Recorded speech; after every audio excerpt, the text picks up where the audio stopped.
Hey guys, how's it going? Hope you're doing well. My name is Crown, and today I'm going to read you some very interesting stories that I hope that you're gonna love. And now, without further ado, let's go!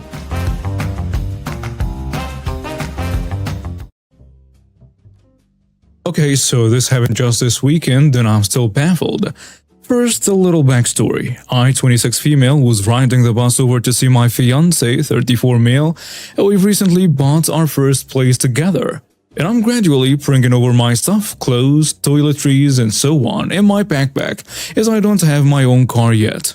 The backpack I was using has an Annie Stokes design on the front of a dragon coiled around the skull. So I'm sat at the back of the bus, halfway through my trip when a mother and her young son got on the bus. The boy, the nice kid, looked no older than 6 or 7, and as all kids do, wanted to sit at the back of the bus. So he sat at the opposite end of the row of back seats from me, while his mother, the entitled mother, sat opposite him in one of the seats facing backwards. Now onto the story. The mother and son had been on the bus no longer than a couple of stops when the nice kid noticed my backpack. "Wow, look mom, she's got a dragon on her bag. Can I have a bag like that at school? It's really cool." I look over and catch the entitled mother's eye. I just gave her a little smile and nod to be polite. She tells me, "Excuse me, where did you get that bag? My son would like one. So could you let me know so I can get him one too?" "Oh, sure. I got this one from Amazon, but there will be other shops online if you just search for Annie Stokes backpack." "How much did it cost?" "Well, I got it quite a while ago, so the prices may have gone up since then, but I think it cost me around £20 on Amazon." £20? That's quite expensive. "I'm sorry, I can't help that, but the quality is really good considering the price." That was the end of the conversation, as the entitled mother got her phone out, presumably to look up one of those bags. After a few minutes, she spoke again, now with a slight change in her tone. "Excuse me." "Yes?" "I looked up some of those bags you told me about, and the cheapest one I found was nearly £40. That's ridiculous." "Well, I'm sorry, but I did warn you that it's been a while since I bought mine, and the prices obviously have gone up since then." The entitled mother then started to look me up and down, almost like she was assessing me. "Well, how about this? Why don't you give my son your bag, and you can just buy yourself another one, seeing as you have no problem paying for that one." No, I'm not giving you my bag, purely because, well, it's mine." "Mom, don't take that lady's bag, it's okay. I'll save up for one with my pocket money." "Not now, lovey. The grown-ups are talking." She turns back to me. "Just give me the bag, you heard my son. He wants it. And I'm not spending so much money on one bag." "Again, no, I'm not giving you my bag. It has all my stuff in it." The entitled mother huffs and sits back in her seat. "Sorry, lovey, the mean lady's being selfish and she won't share her bag with you." I roll my eyes and go back to looking out of the window. After a while, the nice kid presses a button to stop the bus at the next stop. Now, something that you need to know. When I'm on the bus, I always keep one arm through one of the arm straps of my backpack in case it falls or someone tries to steal it. So I'm looking out the window, not giving the nice kid and the entitled mother any attention, not wanting to get into another confrontation. And that's when I feel a hard yank on my arm. I immediately know that someone tried to take my bag. I look over and the entitled mother is going to grab my bag again. "What the hell are you doing?" "I'm taking that bag. I gave you a chance to give my son what he wants." "Mom, stop. I just want to go home. Take your hands off my property or I'm going to get the bus driver and call the police." Everyone on the bus was watching our little match of tug of war, and the bus driver had taken notice. He jumped out of his seat and was over at us in a flash. "Ladies, please stop. What's going on?" "She took my son's backpack and is refusing to return it. I want her kicked off this bus and arrested." "That's not true. This is my bag." "She's lying. I bought it for my son for Christmas. It's his favorite." "No, I can prove it's my bag." The entitled mother rolls her eyes and folds her arms.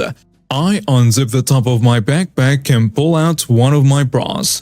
The entitled mother face goes snow white when she realized that she wasn't going to get away with this. Without a word, she spun on her heels, grabbed her son by the arm, and rushed off the bus. I say to the bus driver, "I'm really sorry about that. No problem, we have cameras on the bus. I will notify the depot and have them take note that she's been trying to steal other passengers' positions." The bus driver went back to his seat, started the bus back up again, and everyone finally started to relax. I kept my bag on my lap throughout the rest of the journey and never took my hands off it until I was back home. Alright, so my best friend is finally getting married. As a best man, I'm way far behind on things such as getting my own formal wear tailored, as I've lost a ton of weight over the past year. Also, being Valentine's Day, the wife and I decided to go to the appointment at the local shop together, before grabbing some wings and beers for happy hour. As I'm standing in the mini fun house of mirrors, with what appears to be a 207-year-old Asian lady controlling my every move, only saying no, anytime I even shift my weight. I hear a man roughly 6 feet to 100 pounds saying "excuse me" over and over again. Assuming he's looking for another member of staff, the three of us ignore him entirely. Finally, after the third or fourth "excuse me," the guy screams, "Are you deaf?" as he grabs my wife's arm and spins her around violently. Now, my wife is 5 foot and about 105 pounds. However, being the daughter of a retired USAF colonel and current agent of the Alphabet Gang and retired Navy lieutenant herself, my wife has years of training in a few schools of martial arts, such as Krav Maga and Taekwondo. As this guy spun her around and towered over her, she elbowed him in a diaphragm and firm but gently pushed him back away from her while stating, "I don't work here, and keep your hands off of me." Having God knows how many needles and such all throughout my inner thigh and nether regions, I wasn't really able to move. So I did the next best thing and attempted to tell the guy to leave my wife alone. Before I could get the words out, however, old boy had decided to charge my wife in a full fighting stance. With nothing else really to do, the wife took a half step back into a stance I'm used to seeing on Saturday mornings as I meander into the basement with a cup of coffee. As the dude draws back a punch, leaning all of his weight into it, wife spins and as she comes back around, the Doc Marten she's wearing connects with the side of the guy's face. Full treat pattern. Unlike in the movies, he didn't go flying through the air spinning. His trajectory immediately changed to that of a crashing airplane. Fully unconscious, dude turned into one of those circular racks of clothing, almost completely disappearing inside. Finally, another member of staff comes running, saying the police are on their way. It took about 3 minutes for the police to arrive, and as they walked in, the dude was just finding his way out of the tangle of expensive dress clothes I thought would be his tomb.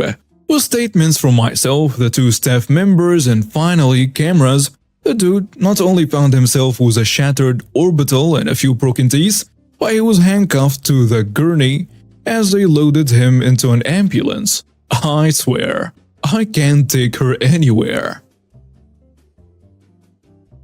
So this happened a good 15 years ago, and another story just reminded me of it.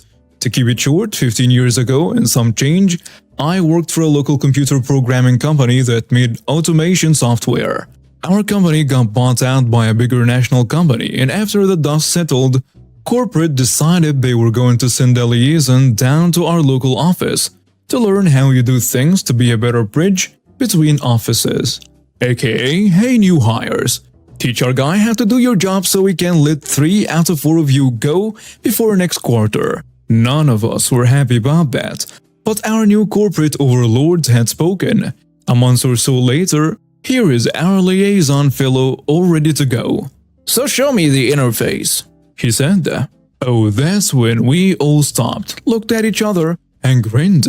For you see, the reason it took us so long to bring new people up to speed is that we didn't configure new projects. Configure in this corporate speak meant go check out the boxes in an interface until it does what you want. No, no, no, no, no, my good friends. We coded everything by hand. Our main program accepted straight-up VB files, not even script, full-on files. And our new friend here was not a programmer at all. The guy did not know a for loop from a bubble sort. So as we were instructed, we started walking him through our code. Here is our X policy. It's the most common one we use and is about 1500 lines of code in its base form. Didn't you guys say you had some default policies you worked from? Oh yeah, but they end up being more trouble trying to customize than it is to just write the entire thing from scratch. So up here is where we're declaring our global variables. To our friend's credit, he tried. Oh, he tried for days. And every time we thought he was about to figure something out, we intentionally switched them up to an even worse one. We hired requiring a computer science degree, 6 months of an on-site gearing up, and another 6 months of shadowing before we would let anyone handle a project on their own. This poor guy got the full year's worth of training in a week. To his credit, on his last day he flat out told us that he was sent down to learn how to replace us, but that he was going to tell them that we were doing a great job, and if anything, our time frames were surprisingly short given what we were doing. We ran that department for a good 5 years before the inevitable revolving door of upper management decided to bring in a new, easier-to-use suite. People are still kvetching about, man, I miss X. It could have done this in half the time. And instead of a 5-man team upkeeping everything, we have multiple departments that still can't manage to fix a broken image link in the new stuff 10 years later. I'm slightly overweight. Okay, I'll be completely honest, I'm overweight. Generation Xer who normally doesn't care and has anxiety. In stressful situations I freeze and can't think of anything to say or become snarky. I also recently had surgery on my foot/ankle and have a hard fiberglass cast. Mine is Pride Safety Yellow because why not? And I told the cast room surprise me. I decided to Uber to the grocery store for a much-needed out-of-the-house adventure and a bonus that included picking out my own bananas. So here I am crunching into the store to flop my out-of-shape booty into one of the wonderful motorized shopping carts. If you've ever used one, you know they aren't fast. And finding a good location for a set of crutches where they aren't in the way is a challenge. Once I'm situated, I roll over to Produce to start my adventure. I'm about halfway through my shopping pondering chicken and rice recipes when I hear a phlegmy ahem. I look to ensure I have the motorized cart close to the shelf thinking I'm blocking the aisle.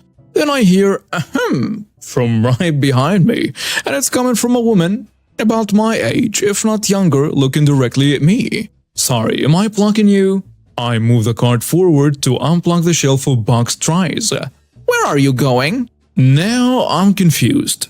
Didn't you want me to move out of the way? I need a large bag of dog food taken to the register. Now I'm completely confused. I'm in a motorized cart with a day-glow cast on my lower leg and a pair of crutches precariously wedged into the cart. I haven't seen any staff to help. I'll keep an eye out though. And I start trolling away. That is until she runs. Okay, Speed walks in front of me and blocks the aisle in my escape. I need a large bag of dog food, now! I understand then, I will help you look for staff to help you. I wait a few moments for her to move out of my way before adding, excuse me. Now she's cocked out the hip and put her hand on it and added then, are you slow, scowl? I put the cart into reverse. The loud beeping a clear signal I'm attempting to back up. She doubles down. Why aren't you helping me? I need a large bag of dog food. Lady, I don't work here. Mind you, I'm wearing black sweatpants, one leg rolled up over the cast. A sweatshirt with a cartoon monster running in Cartoon Street proudly stating, cutting-edge monster removal at affordable prices. And to finish off the stellar outfit, is a single leopard print slipper and a messy bun. Of course you do. That's an employee cart. Now I'm looking at her with pinched brows of confusion. An imagery spinning hourglass above my head trying to compute how a motorized shopping cart, gas, sweats, all add up to 1. That I work here, and 2. How a cast-wearing, scooter-using person is supposed to assist in moving a 50-pound bag of dog food. All I came up with is saying, this motorized cart is for mobility assistance for shoppers who are unable to push a cart and or walk for extended periods. Again, out of work here. I am happy to help you find an employee though. I'm not sure what she wanted, maybe a Karen fight, maybe she was completely stressed. She looks me up and down a few times, her eyes locking onto my casted foot. From my position, my Pride Day Glow Safety yellow cast is on full display. She mutters something and walks away in a huff, and I shrug. My fun time diminished, and I normally don't think of grocery shopping as a grand adventure. But when you've been home for a few weeks doing the medically prescribed rest and elevate while you have your surgical cast on, just going to the mailbox is a grand adventure. But when you've been home for a few weeks doing the medically prescribed rest and elevate while you have your surgical cast on, just going to the mailbox is a grand adventure. I decide to roll over to the in-store coffee shop in hopes coffee will cure me. Yes, this store is one of those bougie stores with a coffee shop inside. I actually had an Uber driver pass a few stores so I could have a place to relax and wait for my Uber return. I'm sipping on a coffee when the lady arrives with the store manager and points at me. That's the employee who wouldn't help me. Yep, you're right. She doubled down again and pulled in the manager. This is starting to go into Karen territory. I could just sit in a chair sipping coffee and let him handle things, or I can add fuel. Can you guess what I did? Did you guess fuel? I raised my hand, wiggled my fingers in a way of greeting, added toodles, then hunched down like I'm on a motorcycle in a motocross race and zoomed off into the direction of the ice cream. I really wanted to make the vroom vroom sounds since a younger man was walking faster than my zoom. Surprisingly, somewhat behaved. The internal squealed vrooms, okay, they weren't totally in my mind, were replaced with the Mission Impossible theme song. Again, it may not have been totally in my mind, and I may have hummed it all while I did my best to evade detection by Baby Karen. And now we have reached the end of today's stories. Thank you for watching and see you next time.